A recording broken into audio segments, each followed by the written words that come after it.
कभी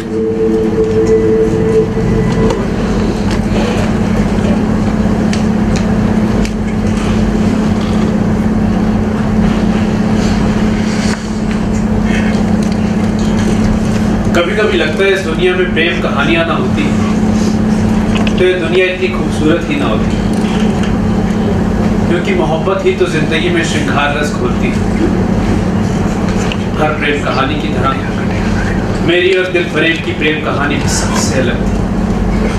दिलफरेब बिनो सवाब की शहजादी थी और उस जमाने में शायद ही कोई इतनी खूबसूरत लड़की रही।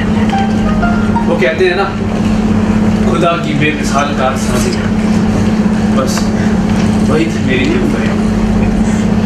तभी तो उसकी पहली झलक में मैं अपना दिल उसको दे बैठा। मैं दिलफरेब का सच्चा और जान देने वाला प्रेमी था।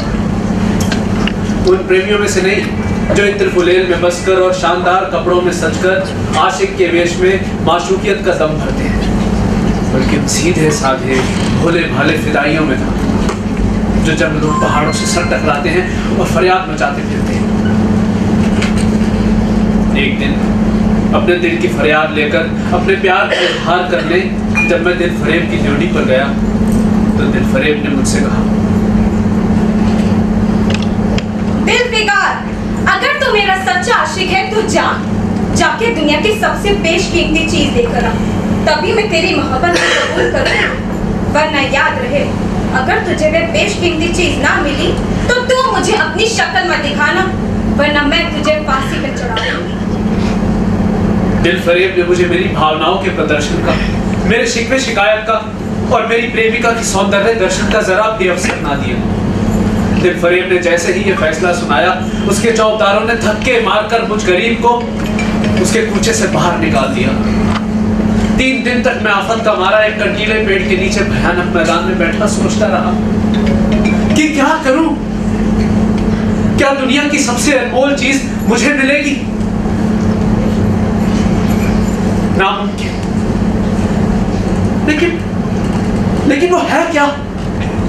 तारों का खजाना, आबे हयात, खुसरो का ताज, जामे जमिया तख्ते ताउस? नहीं, ये सब हरगिज नहीं। दुनिया में इससे भी महंगी और अनमोल चीजें मौजूद हैं, मगर वो है क्या? कैसे मिलेंगी? फिर एक दिन भूलते भटकते मैं एक मैदान में जा पहुंचा, जहां हजारों आदमी गोल बांधे खड़े थे। बीच में कुछ अमामे और चोगे वाले दड़ियल काजी अफसरी शान से बैठे थे और आपस में कुछ सलाह मशवरा कर रहे थे। उसी जमात से कुछ दूर पर एक सूली खड़ी थी। फिर मैंने देखा कि कुछ लोग नंगी तलवारें लिए एक आदमी को, जिसके हाथ पैरों में जंजीरें बंधी हैं, लिए चले आ रहे हैं। सूली के पास पहुंचते ही सब सिपाही रुक गए और कैदी की हथकड़ियां, बेड़ियां सब खोल दी गई। सिपाहियों ने कैदी को सूली के तख्ते पर चढ़ा दिया, फांसी का फंदा उसके गले में डाल दिया। काजियों ने जैसे ही तख्ता खींचने का हुक्म किया, वो अभागा मुजरिम चीख पड़ा, खुदा के वास्ते मुझे एक पल के लिए फांसी से नीचे उतार दो, ताकि मैं अपने दिल की आखिरी आरज़ू निकाल लूं।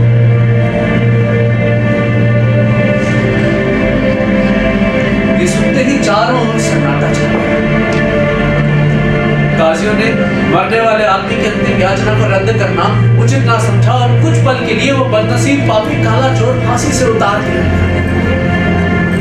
वो चोर फांसी से उतार, हजारों आंखें उस पर गड़ी हुई थी।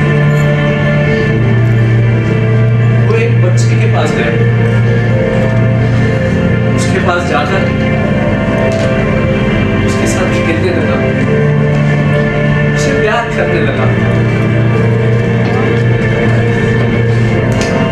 मुझे इस वक्त वो जमाना याद आ गया जब वो ऐसे ही भूला भला, ऐसे ही खुशनुमा और ऐसे ही जमाने की गंदगियों से पाक साफ था।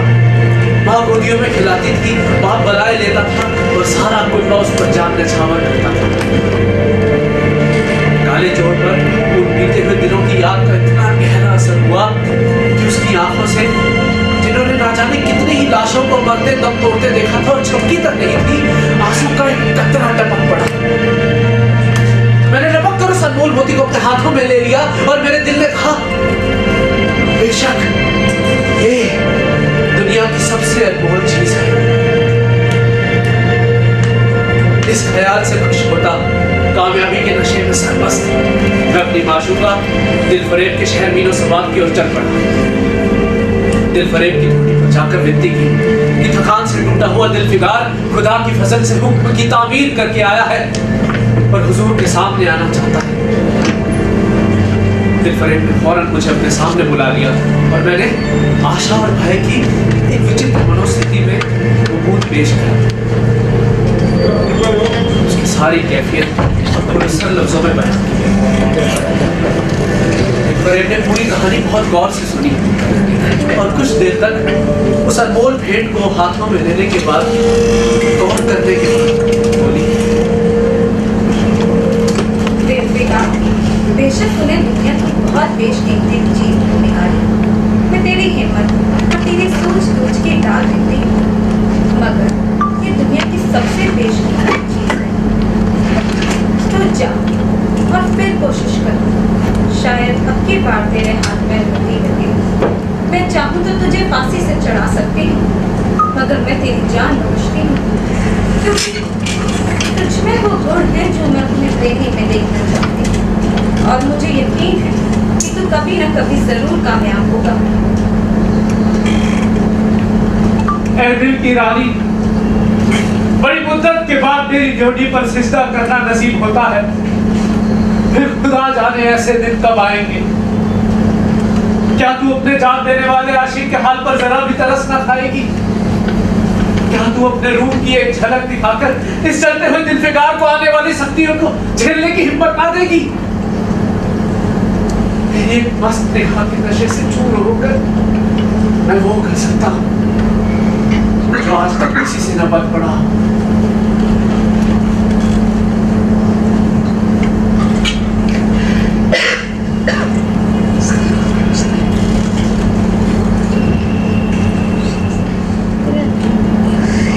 फिर चौकीदारों ने फौरन धक्के मारकर मुझे यार के कूचे से बाहर निकाल दिया।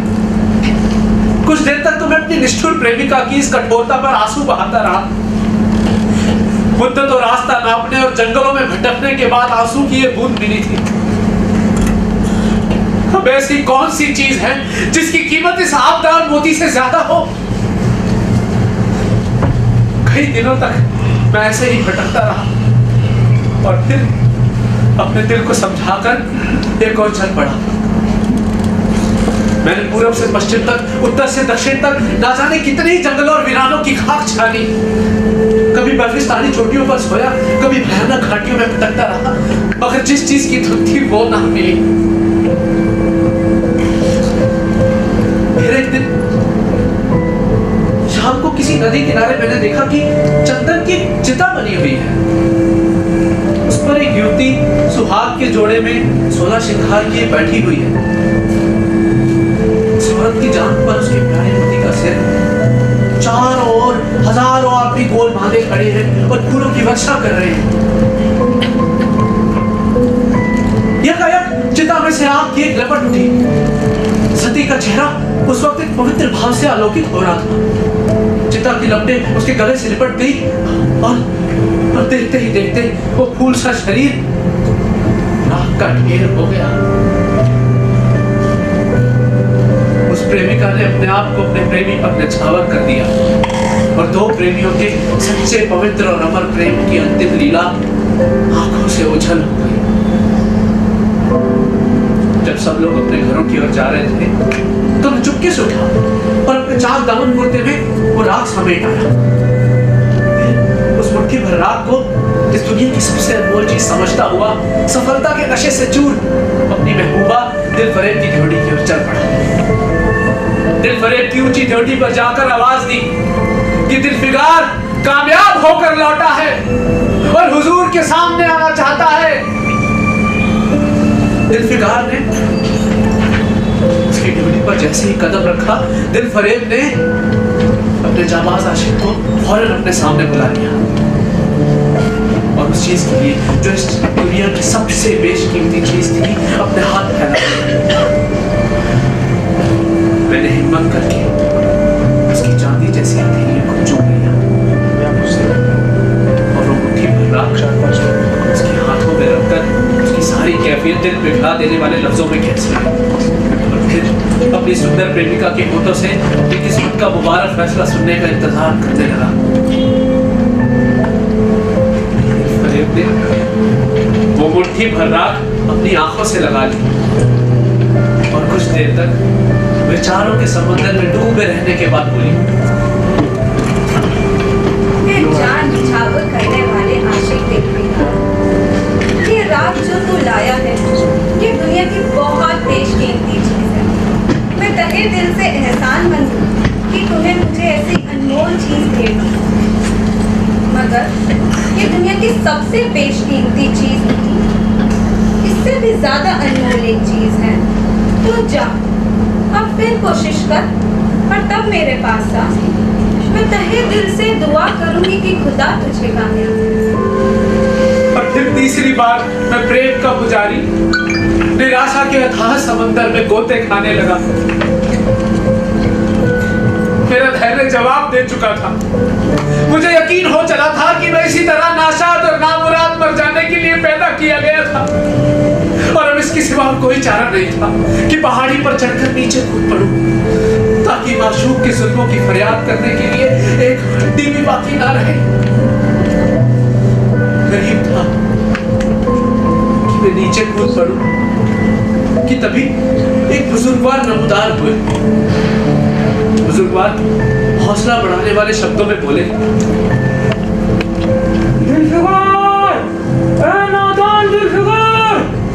ये क्या गुस्सा जैसी हरकत कर रहा है तू मोहब्बत का दावा करता है और इतना तो भी नहीं समझता कि मजबूत इरादा मोहब्बत के रास्ते की पहली मंजिल है।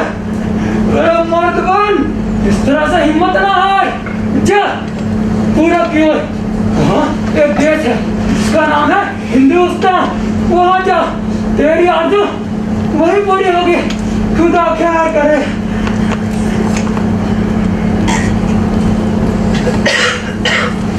ये कहकर हजरत खिज्र गायब हो गए और मैं ताजा जोश और अलौकिक सहायता का सहारा पाकर खुशी खुशी पहाड़ से नीचे उतरा और हिंदुस्तान की ओर चल पड़ा।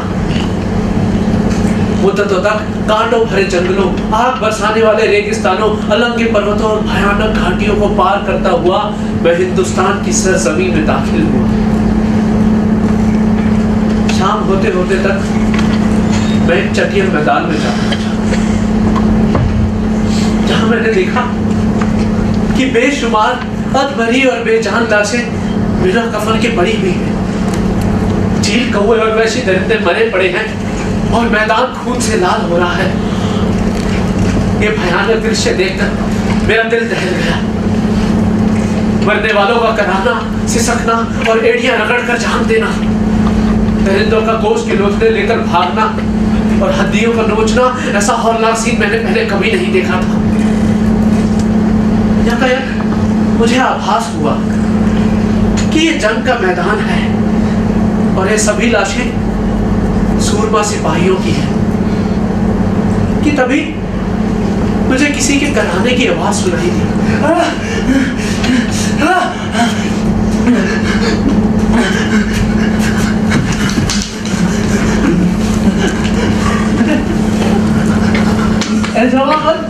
तू कौन है? क्या तू नहीं जानता कि मैं कौन हूँ? क्या तूने इस तलवार की काट नहीं देखी? मैं अपनी माँ का बेटा हूँ, भारत माँ का सबूत हूँ। मैं तेरा दुश्मन नहीं हूँ। मैं अपने मुल्क से निकला एक गरीब मुसाफिर हूँ। भूलते भटकते यहाँ आ निकला हूँ। बराए मेहरबानी मुझसे यहाँ की कुछ कैफियत बयां कर। अगर तू मुसाफिर है तो खून से तेरे पहलू में बैठ जा, क्योंकि अब सिर्फ यही 2 उंगल जमीन बाकी है जो मेरे पास बची है। वो जो स्वयं मौत के कोई नहीं छीन सकता।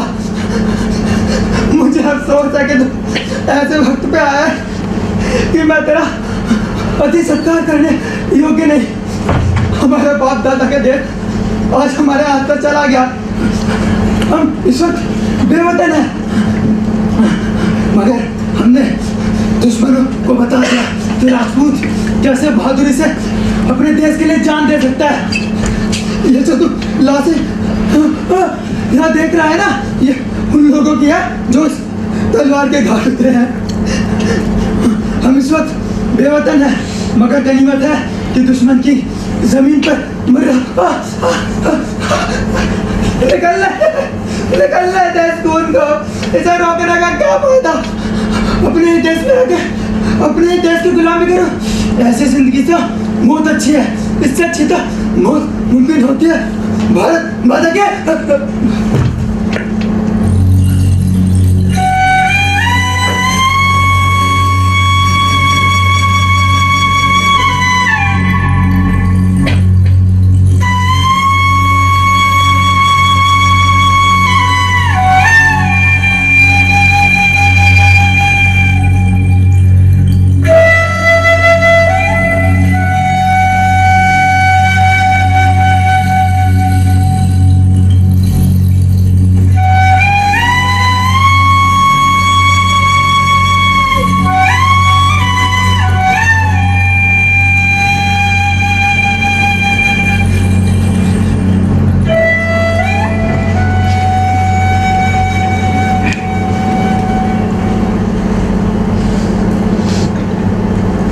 और उस जाबाज राजपूत के सीने से खून का वो आखिरी कतरा टपक पड़ा और एक सच्चे देशभक्त और देश प्रेमी ने देशभक्ति का हक अदा कर दिया।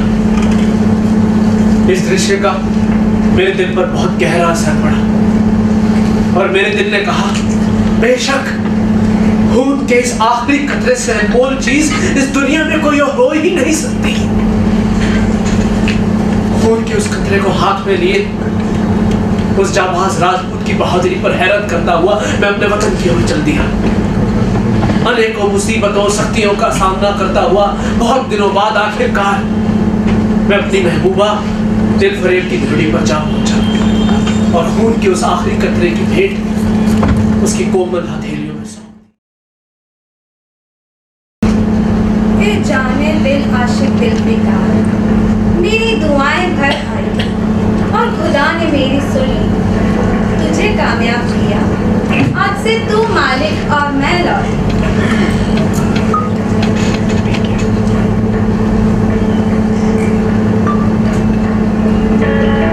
रथ का ये आखिरी कतरा जो वतन की हिफाजत में गिरे, यही दुनिया की सबसे बेशकीमती